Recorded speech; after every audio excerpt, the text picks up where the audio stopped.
మరి మహాభారతంలో మనము శ్రీ మహాభారతంలో తీర్థాల యొక్క ప్రాముఖ్యత, అక్కడ చేస్తున్నటువంటి అక్కడ మనం చేసేటువంటి స్నానాలు, మనం చేసేటువంటి పితృకార్యాలు, ఇవన్నీ కూడా అద్భుతమైనటువంటి ఫలితాలు లభిస్తాయి అని చెప్పడంలో ఏమాత్రము సందేహం లేదు.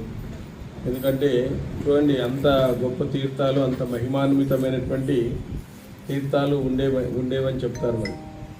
మరి దీన్ని బట్టి మనం అర్థం చేసుకోవచ్చు తీర్థాల యొక్క మహిమ, నదుల యొక్క మహిమ ఎంత ఉంది అని చెప్పేసి మనము అర్థం చేసుకోవచ్చు. ఊరికే ఏర్పడినటువంటిది కాదు. ఈ సృష్టి అంతా కూడా ఏదో మామూలుగా ఏర్పడింది, ఏదో దీంట్లో ఆ విధంగా ఏదో ఒక సైన్స్ ప్రకారం ఏర్పడింది అనేటువంటిది కానే కాదు. అది ఒక భవిష్యత్తు, అంటే భగవంతుడు దాన్ని సృష్టించడం అనేటువంటిది జరిగింది. దానికి ఒక ఆర్డర్ కూడా ఉందన్నమాట. ఒక ఆర్డర్ కూడా ఉంది. ప్రకృతి పురుష యొక్క సమ్మేళనంతో సృష్టించబడింది. దానికి ఒక ఆర్డర్ కూడా ఉంది. మనం ఏదో అనుకుంటాం, ఏదో సృష్టిలో ఏదో బ్రతుకుతున్నాం, చనిపోతాం, అయిపోయింది, అదేమీ లేదు, దేవుడు ఏమీ సృష్టించలేదు అని చెప్పేసి అనేక మంది మనకు లౌకికవాదులు వీళ్ళంతా కూడా చెప్తూనే ఉంటారు. కానీ అది ఏమాత్రము నిజం కాదు. ఇప్పుడు ఒకే ఇంట్లో పుట్టినటువంటి వాళ్ళు, ఒకరికి తెలివి ఉంటుంది, ఒకరికి తెలివి ఉండదు. మరి ఇద్దరు తెలివైన వాళ్ళుగా పుట్టొచ్చు కదా, లేదా ఇద్దరు తెలివై లేని వాళ్ళుగా కూడా పుట్టొచ్చు కదా. సో కాబట్టి మనము ఏమాత్రము కూడా సందేహించడానికి అవకాశం లేదు. ఎందుకంటే మన యొక్క ఈ పంచమహాగ్రంథాల పట్ల విశ్వాసాన్ని మనము తీసుకోవాలి, చూరగొనాలి. విశ్వాసమే మనిషికి నాంది పలుకుతుంది. ఏదైనా కూడా మనం నమ్మడం అనేటువంటి జరగాలి. నమ్మకం కంటే విశ్వాసం, త్రికరణ శుద్ధిగా నమ్మడం.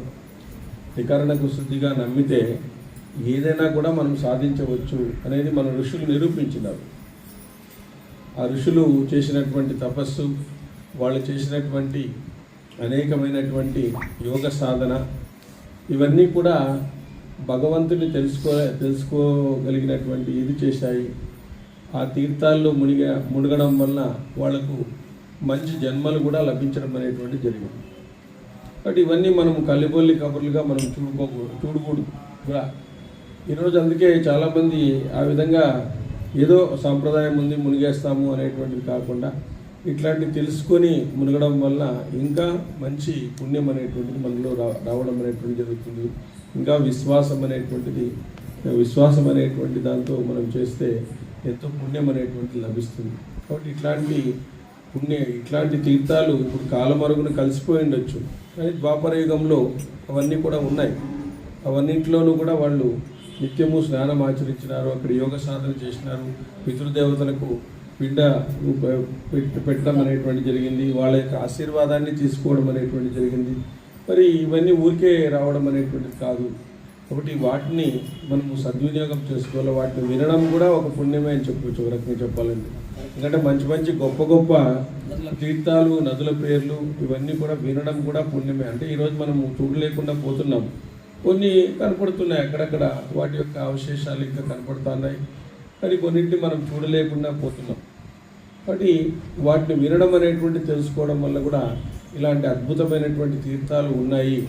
ఇలాంటి అద్భుతమైనటువంటి తీర్థాల ద్వారా మనలో ఉండేటువంటి పాపాలు కూడా నశించిపోతున్నాయి అనేటువంటిది ఒక మనము ఖచ్చితంగా చెప్పేటువంటి రహస్యము, సత్యము కూడా ఇదంతా కూడా. కాబట్టి అట్లాంటి తీర్థాలను గురించి మనం వినడం అనేటువంటిది మహాభారతం ద్వారా మనకు వేదవ్యాసుడు మనుషులే కాదు, తీర్థాలు కూడా గొప్ప మనుషులే కాదు, గొప్ప ఋషులే కాదు, ఈ తీర్థాలు మునగడం వల్ల కూడా మీలో ఉండేటువంటి పాపాలు నశింపజేస్తాయి. అంటే ఆ తీర్థాల్లో ఉండేటువంటి గంగా యమునా దేవులు మీ యొక్క పాపాన్ని తీసుకుంటారు, వాళ్ళని పాప ప్రక్షాళన చేస్తారు అని చెప్పేసి అది నిరూపించడం అనేటువంటిది కూడా జరిగింది. అందుకే మనం ఈరోజు పుష్కరాలు చేసినా ఏదైనా చేసినా కూడా ఎంతో దేదీప్యమానంగా చేస్తున్నాం. దేదీప్యం గోదావరి పుష్కరాలు వస్తాయి, అవన్నీ కూడా చేయడం అనేటువంటి జరుగుతుంది. అంటే ఇవన్నీ విశ్వాసం అనేటువంటిది ఉండడం వల్లే జరగడం అనేటువంటి జరుగుతుంది అన్నమాట. ఇక్కడ కురుక్షేత్రము తీర్థాలన్నింటిలోనూ పవిత్రము. సరస్వతి కురుక్షేత్ర తీర్థం కంటే పవిత్రము. సరస్వతిని మించి ఆ నదీ తీర్థాలు పవిత్రాలు. తీర్థాలన్నింటిలో పృథుదకం పవిత్రము, అది అన్ని తీర్థాల్లో శ్రేష్టము. పృథుదక తీర్థాన జపపరాయణుడై శరీర త్యాగం చేసిన వానికి మృత్యు భయం అనేటువంటిది ఉండదు. ఇక్కడ కురుక్షేత్రము, దానికంటే గొప్ప తీర్థము సరస్వతి, దానికంటే గొప్ప తీర్థము పృథుదకం అనేటువంటి తీర్థము గొప్పది. అందులో శరీర త్యాగం చేసినటువంటి వాళ్ళకి మృత్యు భయం ఉండదు అని చెప్తున్నారు. ఈ విషయాలన్నీ వ్యాసుల వారు సనత్ కుమారులకు ప్రతిపాదించినారు. రాజా, నిరుపపరుడైనటువంటి వాడు తప్పక పృథుదక తీర్థానికి వెళ్ళాలి. పృథుదక తీర్థం అనేటువంటి దానికి ఖచ్చితంగా వెళ్ళాలి అని చెప్తున్నారు. పృథుదకంతో సమానమైన తీర్థం మరేదీ లేదు, ఏదీ లేదంట. చూడండి, అది పవిత్రము, పావనము, వేద్యము అనడంలో సందేహం లేదు. నరశ్రేష్ఠ, పాపాత్ములైన మానవులు ఆ తీర్థాన స్నానం చేసి స్వర్గానికి పోతారు అని విద్వాంసులు అంటారు. రాజా, అక్కడ ఉన్న మధుస్రవం అనే తీర్థాన్ని సేవించి 1000 గోపుల దాన ఫలితాన్ని అందుకుంటారు. రాజేంద్ర, తర్వాత సరస్వతి, అరుణ నదుల సంగమ తీర్థానికి యాత్ర కొనసాగించాలి. అది ఒక ప్రసిద్ధ తీర్థం. అదే కాకుండా భరతవర్ష 3 రాత్రులు ఉపవాసం చేసి ఆ తీర్థంలో స్నానం చేస్తే బ్రహ్మ అత్యాది పాతకం పోయి అగ్నోష్ట మాతి రాత యాగాల ఫలితం అనేటువంటిది లభిస్తుంది. అది 7 తరాల వారిని పవిత్రం చేస్తుంది. వారణాసిలో 7 తరాల వారిని పవిత్రం చేస్తుంది తీర్థం. అక్కడ అర్ధకిలా తీర్థం ఉంది. బ్రాహ్మణులపై దయచేత పూర్వకాలంలో దర్భి అనేటువంటి తాపస్సు దాన్ని సిద్ధం చేశారు. అక్కడ వ్రతము, ఉపనయనము, ఉపవాసం చేస్తే కర్మకాండ, మంత్ర పరిజ్ఞానం కలిగిన బ్రాహ్మణుడు అవుతాడు. చూడండి, అక్కడ వ్రతము, ఉపనయనము, ఉపవాసం చేస్తే మంత్ర పరిజ్ఞానం కలిగిన బ్రాహ్మణుడే అయిపోతాడంట ఆయన.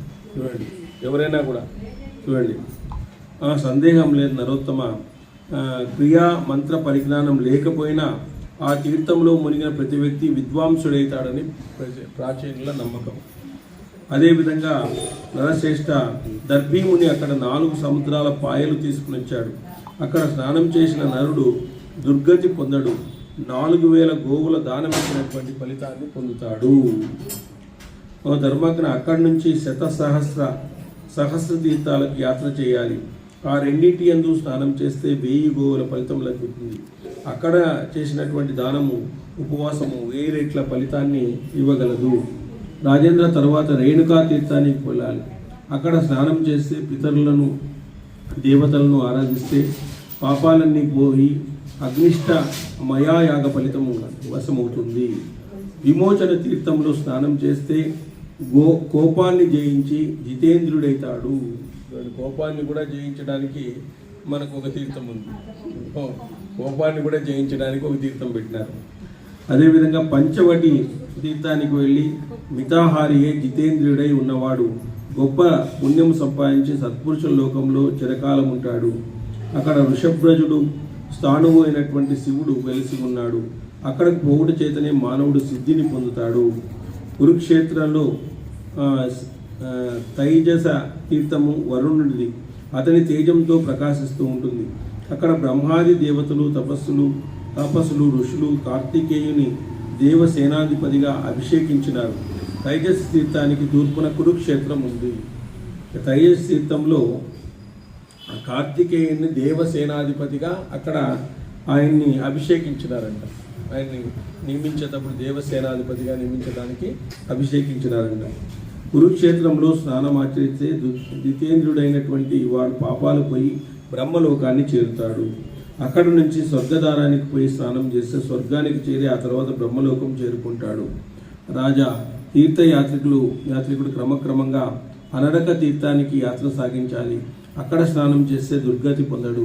నారాయణాది దేవతలతో బ్రహ్మ ఇక్కడ నివాసం చేస్తాడు. రాజేంద్ర, రుద్రుని భార్య దుర్గా అక్కడనే స్థిరంగా ఉంటుంది.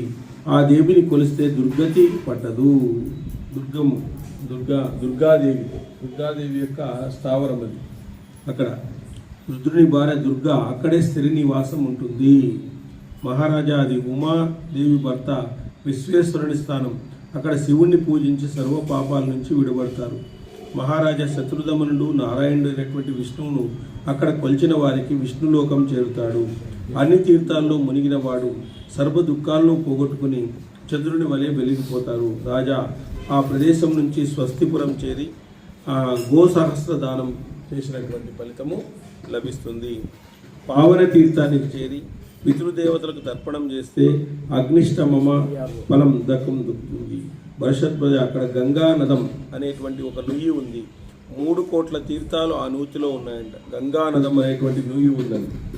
అందులో 3 కోట్ల తీర్థాలు ఆ నూతిలో ఉన్నాయంట. ఆ నూతిలోనే 3 కోట్ల తీర్థాలు ఉన్నాయి.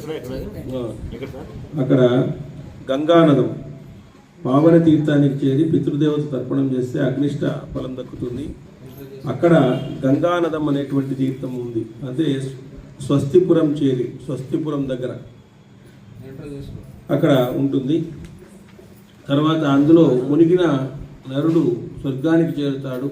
నదిలో స్నానం చేసి మహేశ్వరుని కొలిచే గణపతి పదాన్ని పొంది వంశాన్ని వృద్ధం చేస్తాడు. అటుపైన స్థానువట తీర్థానికి పోయి స్నానం చేసి ఒక రాత్రి ఉంటే రుద్రలోకాన్ని చేరుతాడు. ఆ ప్రదేశం నుంచి బదరీపాచనం అనేటువంటి ప్రసిద్ధి గల వశిష్ఠాశ్రమానికి చేరాలి. అక్కడ 3 రాత్రులు ఉపవాసం చేసి రేగులను తిని ఉండాలి. నరుడు 12 సంవత్సరాలు రేగులు తిని 3 రాత్రులు ఉపవాసం చేస్తే వశిష్ఠ మహాముని సమానుడైతాడు.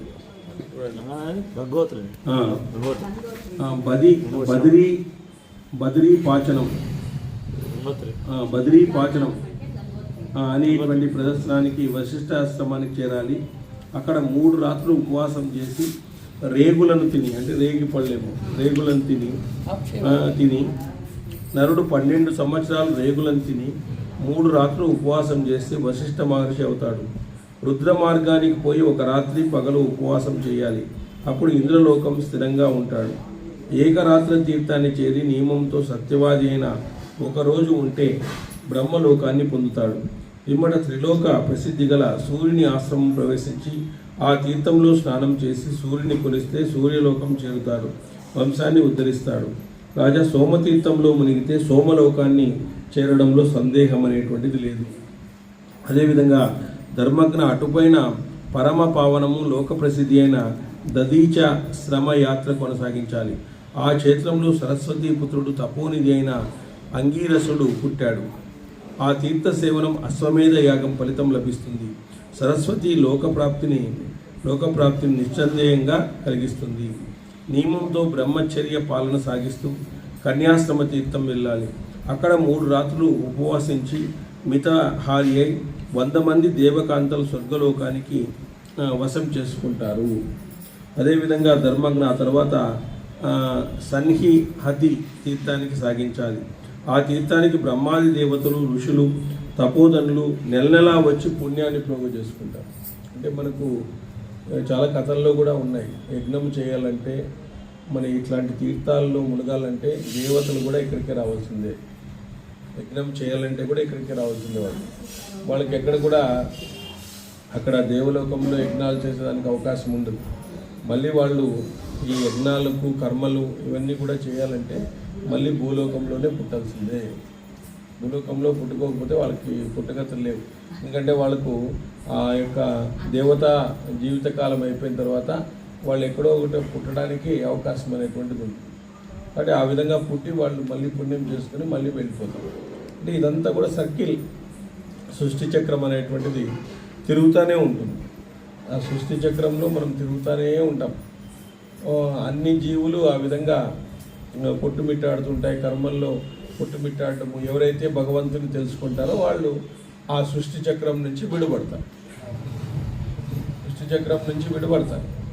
ఆ సృష్టి చక్రాన్ని ఎప్పుడు మనం విడిచిపోము అంటే భగవంతుని తెలుసుకోకుండా, దీనికి ఆధారమైనటువంటి దాన్ని మనం తెలుసుకోకుండా, ఇది దేంతో నడుస్తుంది అనేటువంటి ఒక చిన్న జ్ఞానం మనకు లేకుండా పోవడం కూడా ఇదన్నమాట. మనుష్య జన్మ చేసిన తర్వాత మరి ఈ జ్ఞానాన్ని ప్రతి ఒక్కరూ సంపాదించాలి. ఈ జ్ఞానం అనేటువంటిది మనకు, జ్ఞానము అంటే మనకు ఇక్కడ ఏదో విజ్ఞానము, మనకు ఇవన్నీ కూడా చెప్తాం. మనం జ్ఞానము అనేటువంటిది అంటే మనల్ని మనం తెలుసుకోవడం అనేటువంటిది జ్ఞానం. మనం శరీరం కాదు, మనము ఆత్మను అని తెలుసుకుంటే అదే జ్ఞానం. అది అనుభవంలోకి రావాలి. తెలుసుకోవడమే కాదు, అనుభవంలోకి రావాలి. ఆ అనుభవంలోకి వస్తే దాని నుంచి వచ్చేటువంటి నీకు ఆలోచనలు, దాని నుంచి అక్కడి నుంచి నువ్వు మాట్లాడే మాటలు వేరుగా ఉంటాయి. అక్కడి నుంచి వచ్చే మాటలు వేరుగా ఉంటాయి. అంటే ఆ తత్వజ్ఞానము లభించాలి. నై జ్ఞానేనైనా సదృశ్యం పవిత్రమిషం ఉచ్యతే అంటారు. అంటే జ్ఞానం కంటే పవిత్రమైంది, జ్ఞానం కంటే ఉత్తమమైంది ప్రపంచంలో ఏది లేదు అని చెప్తారు. భగవద్గీతలో చెప్పినాడు స్వామి. జ్ఞానం కంటే ఏది, అది భక్తి ద్వారా లభిస్తుంది. జ్ఞానం అనేది భక్తి ద్వారా లభించింది. ఎందుకంటే ఎక్కడైతే భక్తి ఉంటుందో అక్కడ జ్ఞానం కోసము మనము ప్రయత్నం చేయాలి. ఎక్కడైతే జ్ఞానం ఉంటుందో అక్కడ భక్తి రావాలంట. కొన్ని సత్సంగాల్లో భక్తి విపరీతంగా ఉంటుంది, కానీ అది జ్ఞానంగా కన్వర్ట్ కాదు. కొంతమంది చోట్ల జ్ఞానం బాగుంటుంది, వాళ్ళకి భక్తి ఉండదు.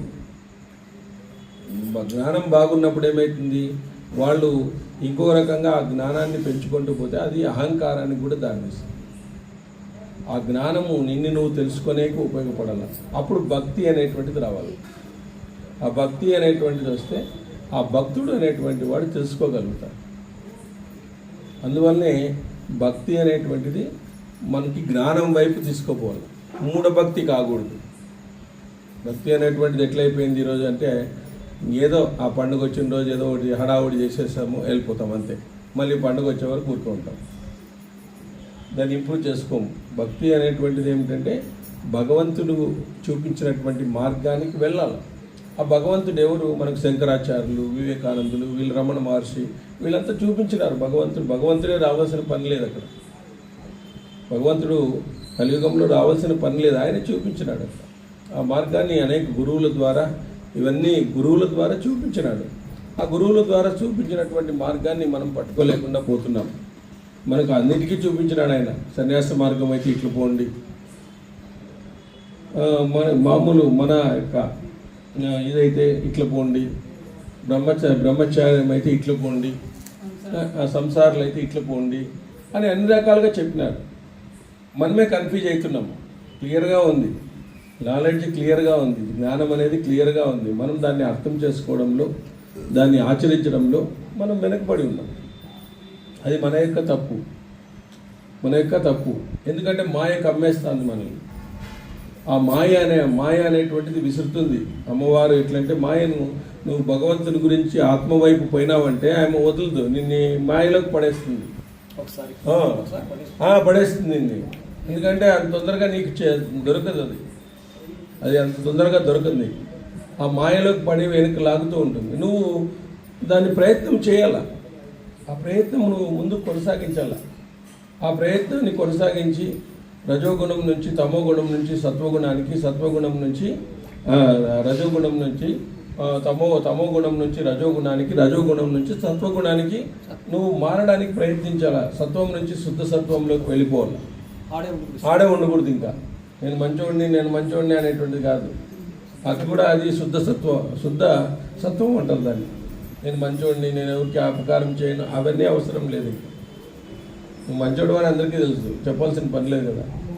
కాబట్టి మనం చెప్పాల్సినటువంటి పని లేదు. నువ్వు మంచోడైతే చెప్పుకోవాల్సిన పని లేదు. చెప్పుకుంటున్నావు అంటే మంచివాడు కాదు కాబట్టి, నువ్వు చెప్పుకుంటున్నావు అంటే మంచివాడు కాదని అంటుంది. దానికి సర్టిఫికేట్ ఎవరో ఒకరు ఇస్తారు నీకు. కాబట్టి మనము ఆ యొక్క తత్వాన్ని మనం గ్రహించడానికే ఇవన్నీ కూడా పెట్టిండేది. ఈ గ్రంథ పారాయణాలు ఇవన్నీ కూడా ఎంతో పుణ్యం ఉంటే తప్ప ఈ గ్రంథ పారాయణాలు వినలేము. ఎంతో పుణ్యం ఉంటే తప్ప మానవ జన్మ రాదు. అంతకంటే పుణ్యం ఉంటే తప్ప ఒక మంచి సత్సంగం ఏర్పడదు. అంతకంటే పుణ్యం ఉంటే తప్ప ఈ గ్రంథాలు మన చేతికి రావు. ఇప్పుడు మాకు 45 ఏళ్ళకి ఈ గ్రంథం వచ్చింది. మరి చిన్నప్పుడు ఎందుకు రాలేదు? మేము ఆధ్యాత్మికతలో ఉండేవాళ్ళమే, గుడికి పోయే వాళ్ళమే, అంతా చేసేవాళ్ళమే. కానీ ఎందుకు రాలేదు? ఆ టైంకి ఎందుకు రాలేదంటే అక్కడ మనకు అర్హత లేదు కాబట్టి. ఆ స్థాయి వచ్చినప్పుడు మనకు వస్తుంది. ఆ స్థాయిలోకి మనం రావాలి. ఆ స్థాయిలో ఆలోచించే విధంగా మన యొక్క ఆలోచనలన్నీ కూడా ఏకాగ్రత చేయాలి. ఎక్కడైతే ఏకాగ్రత ఉంటుందో అక్కడ అన్నీ అర్థమవుతాయి. తత్వం అనేటువంటిది అర్థమవుతుంది, ధైర్యం వస్తుంది, ఆత్మవిశ్వాసం పెరుగుతుంది, మనిషి మరణానికి భయపడ్డు ఏది కానీ మరణానికి భయపడ్డు. ఇంకా అట్లాంటి సిచ్యువేషన్కి రావాలి మనం. మరణానికి భయపడుతూ ఉంటే అది తొందరగా కూడా వస్తుంది నీకు, మరణానికి భయపడేది ఏమి ఉండదు. అది భయపడకూడదు మనం. ఏ రోజు ఒక రోజు శరీరం పోతుంది అనేటువంటిది అందరికీ తెలిసే, దానికి పెద్దగా భయపడాల్సిన పని లేదు. ఖచ్చితంగా పోతుందని తెలుసు. ఎవరు లీవ్ తీసుకున్నా యమధర్మరాజు లీవ్ తీసుకోవడం అనేది అందరికీ తెలుసు. ఆయన చండశాసనుడు ఉన్నట్లు ఆయన లీవ్ తీసుకునే ఛాన్సే లేదు. ఒక నిమిషం కూడా వేస్ట్ చేసే ఛాన్సే లేదు ఆయన. ఒకసారి ఎప్పుడో ఇంద్రలోకంలోకి అందరూ మీటింగ్ పెట్టుకున్నారంట విష్ణువు దగ్గరికి. అందరూ ఇంద్రలోకంలో పోతున్నాడంట. యమధర్మరాజు వచ్చినాడంట. యమధర్మరాజు వచ్చిన తర్వాత యమధర్మరాజు అక్కడ ఒక పక్షి ఉంటే గట్టిగా నవ్వినాడంట. చూసి గట్టిగా నవ్వితే ఆ పక్షి భయపడిపోయి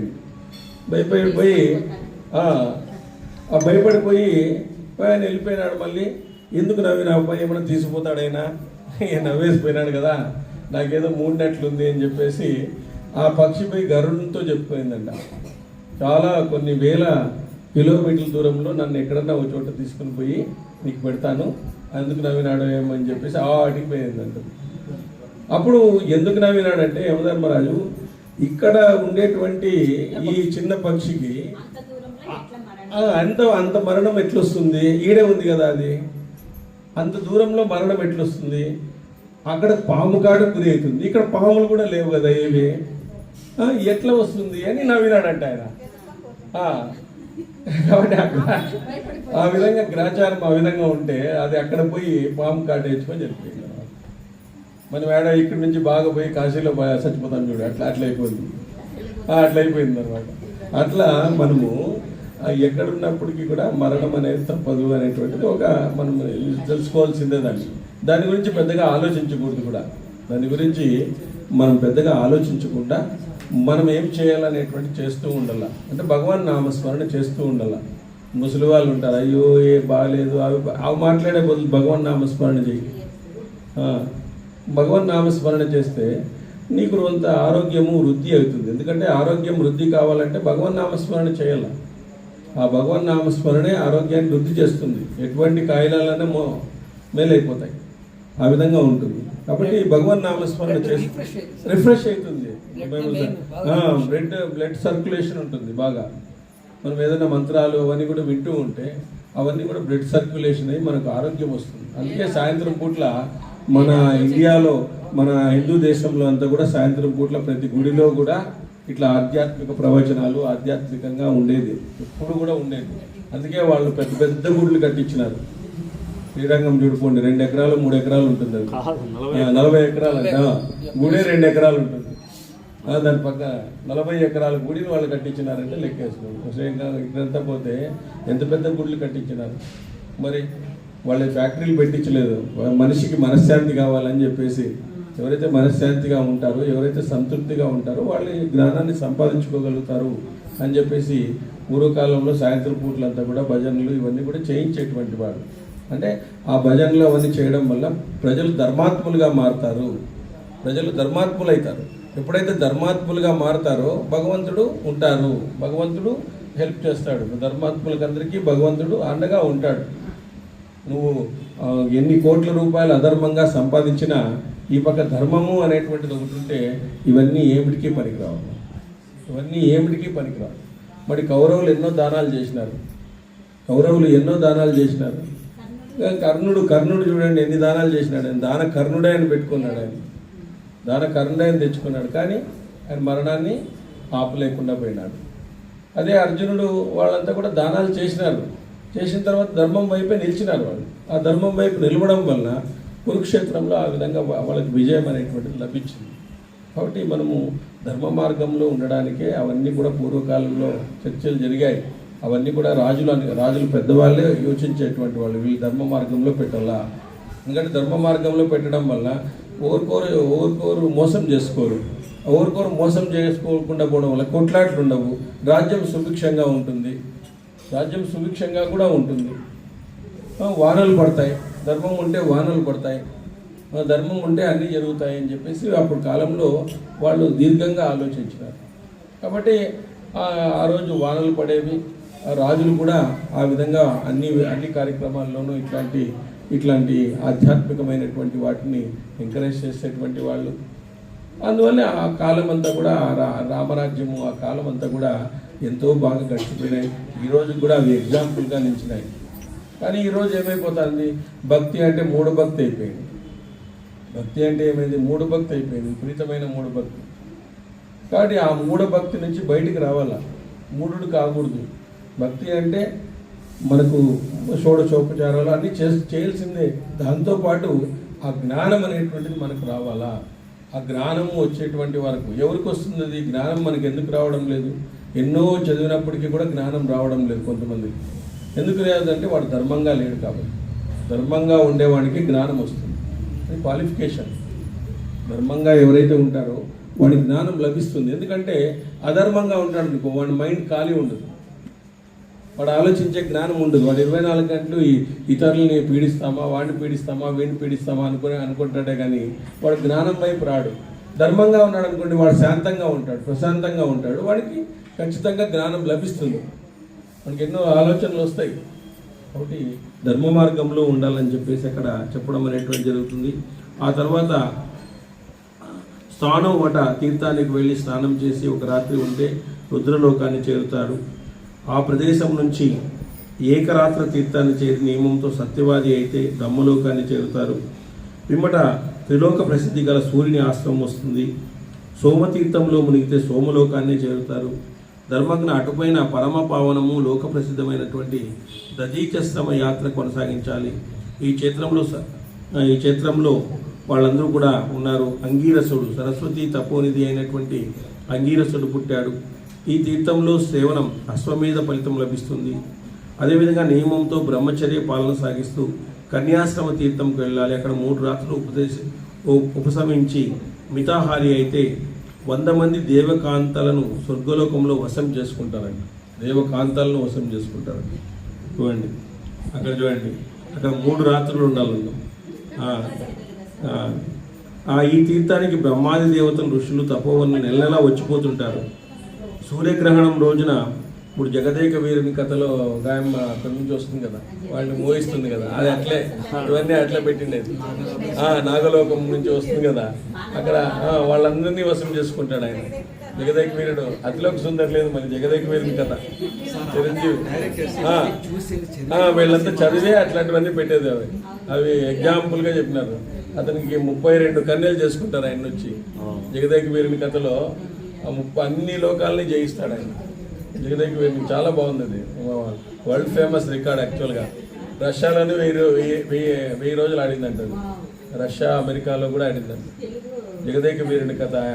మనకు దాంట్లో ఎన్టీఆర్ చాలా ఫేమస్ పాటను చూడు, శివశంకరి శివానంద లహరి, ఆ పాట ఫేమస్. ఇప్పుడు ఎవరైనా మ్యూజిక్ తెలిస్తే ఫస్ట్ ఆ పాట పాడమంటారు.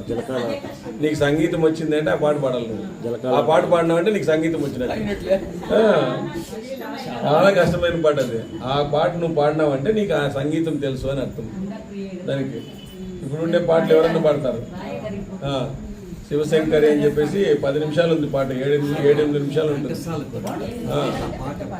ఎవరు పాడలేరు ఆ పాటలు. అట్లా ఆయన 6 స్థుతిలో పాడినాడు. అట్లాంటి పాట ఎవరు పాడలేదు. ఇప్పుడు ఎవరైనా కొత్త సింగర్స్ వచ్చినా కూడా మనకి ఆ పాట పాడమంటారు ఫస్ట్. కనీసం స్టేజ్ మీద పాడరు, కానీ ఈ పాడతా తీగ అన్ని దాంట్లో కూడా ఎస్పీ బాలసుబ్రహ్మణ్యం అదే పాడిస్తా అంటే ఊపిరి బిగిపట్టాలి. అది చాలా కష్టం. అది అంటే సంగీతం మీకు తెలుసా లేదా అని నాడి పట్టడానికి అట్లాంటి పాటలు 5-6 పాటలు ఉన్నాయి. మనం ఘంటసాల పాడినటువంటి పాటలు 10-15 పాటలు ఉన్నాయి. ఆ 10-15 పాటలు నువ్వు పాడినావంటే నీకు మ్యూజిక్ తెలుసు అని నిర్ధారణకు వస్తారు వాళ్ళు. అట్లా అన్నమాట. భూమిపై ఆకాశంలో ఎన్ని తీర్థాలు, నదులు, చెరువులు, ప్రవాహాలు, దిగుడు బావులు, మందిరాలు ఉన్నాయో అన్నీ ప్రతి నెల అమావాస్య నాడు ఈ సన్నిహిత తీర్థంలో ఉంటాయి. సన్నిహిత తీర్థం అనేటువంటి సూర్యగ్రహణం రోజున సన్నిహితి తీర్థాన్ని స్నానమాచరిస్తే అశ్వమేధ యాగ ఫలితం లభిస్తుంది. భూమిపై ఆకాశంలో ఎన్ని తీర్థాలు, నదులు, చెరువులు, ప్రవాహాలు, దిగుడు బావులు, తర్వాత మందిరాలు ఉన్నాయో అన్నీ ప్రతి నెల అమావాస్య రోజు సన్నిహిత తీర్థంలో ఉంటాయంటే ఇవన్నీ కూడా చూడండి. నరోత్తమ తీర్థ సముదాయం ఇందులో ఉండడం చేత దీన్ని సంహిత తీర్థము అని అంటారు. అక్కడ స్నానం చేస్తే నీరు తాగితే స్వర్గంలో స్థిరంగా ఉంటారు. సూర్యగ్రహణం నాడు శాద్రవిధి అక్కడ ఆచరిస్తే 1000 అశ్వమేధ యాగాల ఫలితం లభిస్తుంది. స్నానం చేత, శాద్ర చరణం చేత ఎట్టి పాపాలనైనా స్త్రీకైనా పురుషునికైనా పూర్తిగా నశిస్తుంది. పద్మపు రంగు గల విమానంలో బ్రహ్మలోకం చేరుతాడు. పిమ్మత మచకృతుడు అనేటువంటి ద్వారపాలకుడైనటువంటి యక్షునికి నమస్కరించి కోటి తీర్థంలో స్నానం ఆచరించిన మానవుడు సువర్ణ రాశిని గైకుంటాడు. ధర్మజ్ఞ గంగా హృదయం అనేటువంటి తీర్థం అక్కడే ఉంది. అందులో స్నానం చేసి జితేంద్రుడైతే రాజసూయ యాగం పొందుతాడనమాట. నెక్స్ట్ భూమిపై నైమిషారణ్యం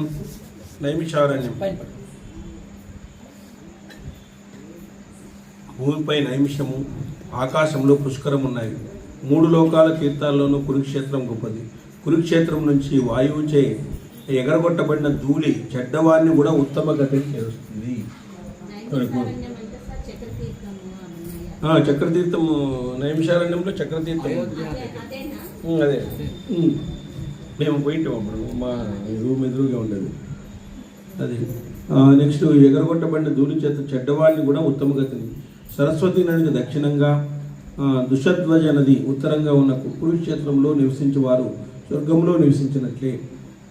కురుక్షేత్రానికి పోతారు, కురుక్షేత్రంలో ఉంటారు అన్న మాట చేతనే అన్ని పాపాలు పోతాయి. అట్లాంటి మాటలు ఆ తీర్థాల యొక్క వాటిని మనం స్మరిస్తే చాలు. వాటి పేర్లను స్మరించడం వలన పంచమహా గ్రంథాలు, తర్వాత కన్యలు, పతివ్రతలు, సప్త చిరంజీవులు, వీళ్ళందరినీ కూడా ప్రదోష కాలంలో మనమందరం కూడా తలుచుకుంటే ఎంతో పుణ్యం వస్తుంది. చూడండి ఎంత పుణ్యం ఇవ్వడానికి భగవంతుడు ఎంత తక్కువగా ఇచ్చినాడు మనకి. ఎంత తక్కువ పనుల ద్వారా ఎక్కువ పుణ్యాన్ని మనము ఎక్కువ పాపాన్ని కూడా పోగొట్టుకోవచ్చు. పుణ్యాన్ని పొందవచ్చు, పాపాన్ని పోగొట్టు. ఇప్పుడు ఇంత పెద్ద రాశి అయినటువంటి ఒక పత్తిని ఒక చిన్న నిప్పు కణ వేస్తే అయిపోయావు, ఇది అయిపోతుంది, కాలిపోతుంది. ఆ విధంగా నువ్వు పాప రాశిని దగ్ధం చేసుకోవచ్చు అని చెప్తుంది శాస్త్రం. ఈ తీర్థాల పేర్లు నువ్వు ఇంత పెద్ద పత్తి ఉందనుకోండి, దానికి ఒక నిప్పు కణం వేసినాం అనుకో, అంత కాలిపోతుంది. నువ్వు అంటించాల్సిన అవసరమే లేదు.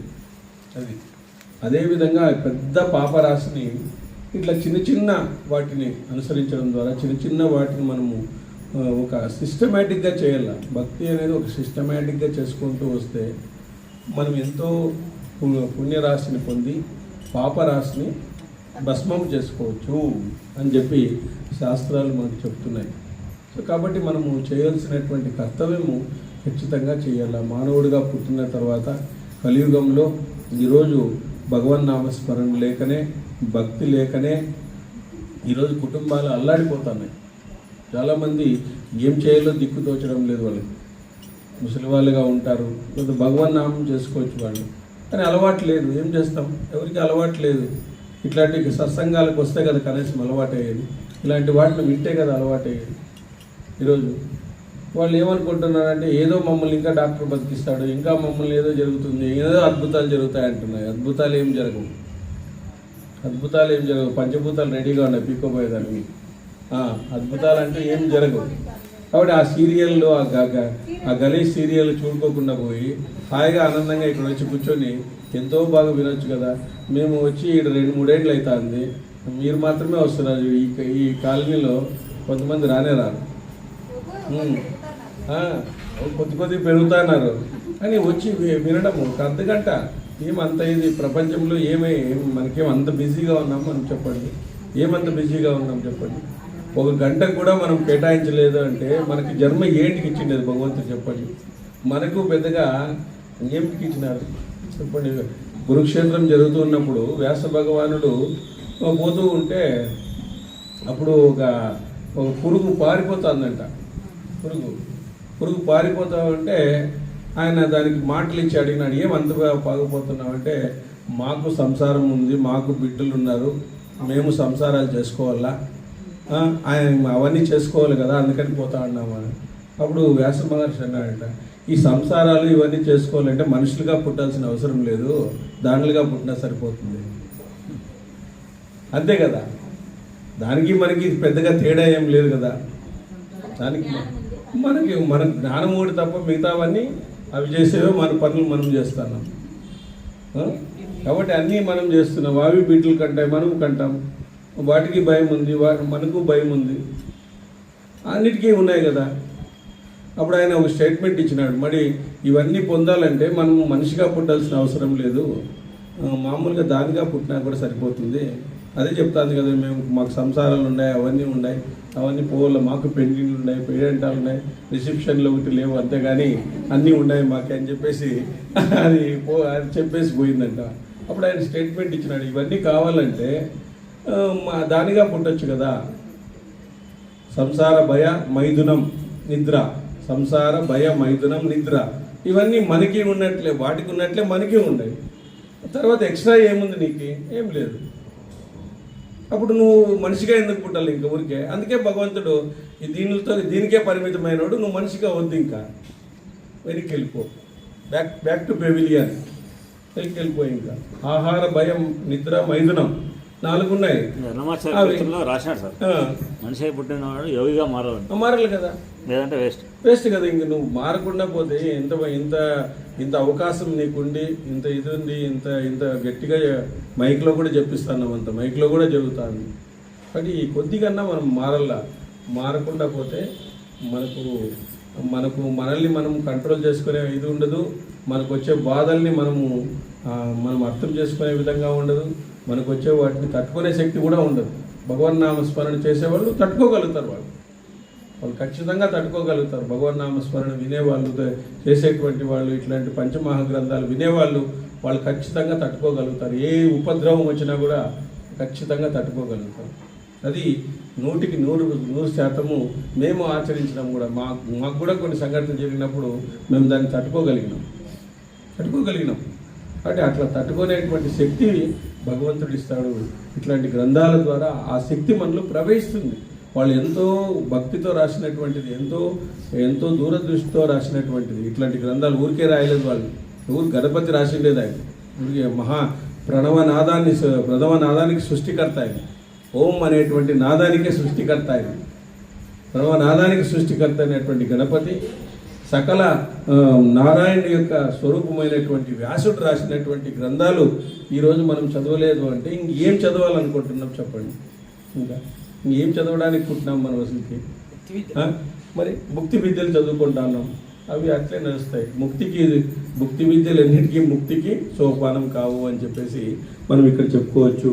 కాబట్టి ఇక్కడ ధర్మజ్ఞ గంగా ప్రవాదం అనే తీర్థం ఉంది. అందులో స్నానం చేసి జితేంద్రుడై రాజసూయ అశ్వమేధ యాగాలను ఫలితాన్ని పొందుతాడు. భూమిపై నైమిషం, ఆకాశంలో పుష్కరం ఉన్నాయి. భూమిపై నైమిషము, ఆకాశంలో పుష్కర తీర్థాలు. 3 లోకాల తీర్థాల్లోనూ కురుక్షేత్రం గొప్పది. కురుక్షేత్రం నుంచి వాయువుచే ఎగరగొట్టబడిన ధూళి చెడ్డవాడిని కూడా ఉత్తమ గతికి చేస్తుందండి. అక్కడ ధూళి ఎవరికైనా చెడ్డవాడికి పడితే ఉత్తమ గతిగా మారుతాడు చూడండి. కాబట్టి సరస్వతి నదికి దక్షిణంగా, దుధస్వతి నదికి ఉత్తరంగా ఉన్న కురుక్షేత్రంలో నివసించిన వారు స్వర్గంలో నివసించినట్లే. కురుక్షేత్రానికి పోతాను, కురుక్షేత్రంలో ఉంటాను అన్న మాటల చేత అన్ని పాపాలు పోతాయి. కురుక్షేత్రం బ్రహ్మ వేదిస్థానము. ఈ క్షేత్రాన్ని బ్రహ్మరసులు సదా సేవిస్తారు. అందులో నివసించేవారు శోకాన్ని అందరికీ పొందరు. కాబట్టి ఇక్కడ అనంతుత మధ్య భూభాగము, రామహృదయము, సంకృత మధ్య భాగము, ఏది అదియో కురుక్షేత్రము, సమంతక పంచకము, అది బ్రహ్మ ఉత్తర వేదిస్థానము. కాబట్టి ఆ కురుక్షేత్రంలో నివసించిన వారు, కురుక్షేత్రాన్ని పేరు విన్నవారు, కురుక్షేత్రంలో ఆ క్షేత్రంలో మునిగినటువంటి వారికి అక్కడ బ్రహ్మలోకంలోనే నివసించినట్టుగా వాళ్ళకు ఉంటుంది అని చెప్పేసి ఈ విధంగా అనేకమైనటువంటి తీర్థాలను గురించి మనకు చెప్పడం అనేటువంటిది జరిగింది. హరి ఓం స్వస్తి గోవింద యదక్షర ప్రదప్రష్టం మాత్రాహీనం త్రిభువి తత్సర్యం చమ్యతాదేవ నారాయణ నమోస్తుతే. ఇంకా ఉంది 84 ఉంది, తర్వాత 24 ఇంకా ఉంటుంది, చాలా 85 ఉంది. చిత్రకూటము, ప్రయాగ ఇవన్నీ వస్తాయి. కీర్తనలు మనం వింటే ఆ బాగా పుణ్యాలు కూడా వస్తానే ఉంటుంది. ఇది కాదు ఎన్నో వస్తుంది. మానసికంగా ఊహించుకోవాలి సార్ రామచంద్రాయ వెంకటరమణ గోవింద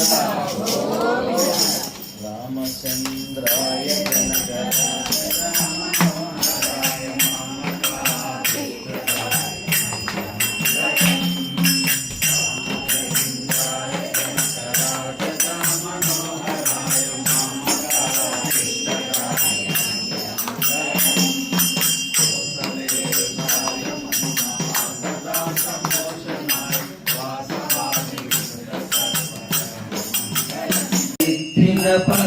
ఫలమేమున్నది కమునిన్నే నమ్మితి నీ చిత్తంబికను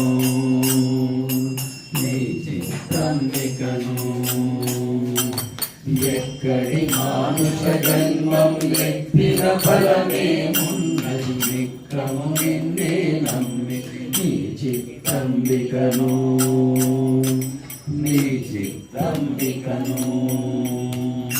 మరవను ఆహారంబును మరవను సంసార సుఖం పరరోగం మాధవని మాయా మరవను ఆహారంబును మరవను సంసార సుఖము ఇంద్రియ భోగ మాధవని మాయా మరజద సుజ్ఞానంబును మరజద తత్వరహస్యము మరజద సుజ్ఞానంబును మరజద తత్వరహస్యం మరజద గురువును దైవం మాధవని మాయా ఎక్కడి మానుష జన్మం ఎత్తిన ఫలమేమున్నది చిత్తము నిన్నే నమ్మి నీ చిత్తంబికను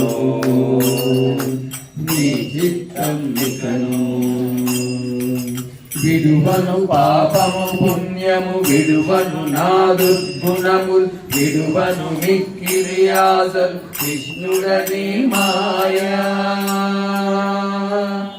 విడువను పాపము పుణ్యము విడువను నాదుర్గుణముల్ విడువను మిక్కిలి ఆశలు కృష్ణుడని మాయా విడిచెద షట్కర్మంబులు విడిచెద వైరాగ్యంబులు విడిచెద షట్కర్మంబులు విడిచెద వైరాగ్యంబులు విడిచెద నాచారంబులు విష్ణుడని మాయా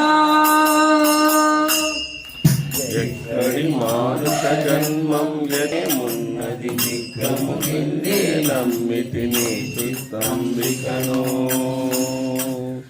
చిత్తంబికను తగిలెద బహుళంబటముల తగిలెద బహుబంధముల తగులను మోక్షపు మార్గము తలపున ఎంతైనా తగిలెద బహుళంబటముల తగిలెద బహుబంధముల తగులను మోక్షపు మార్గము తలపున ఎంతైనా అగపడి శ్రీ వెంకటేశ్వర అంతర్యామివై అగపడి శ్రీ వెంకటేశ్వర అంతర్యామివై నగి నగి నను నీవేలితి నాకాయి మాయా ఎక్కడి మానుష జన్మం ఎత్తిన ఫలమేమున్నది విక్కము నిన్నే నమ్మితి నీ చిత్తంబికను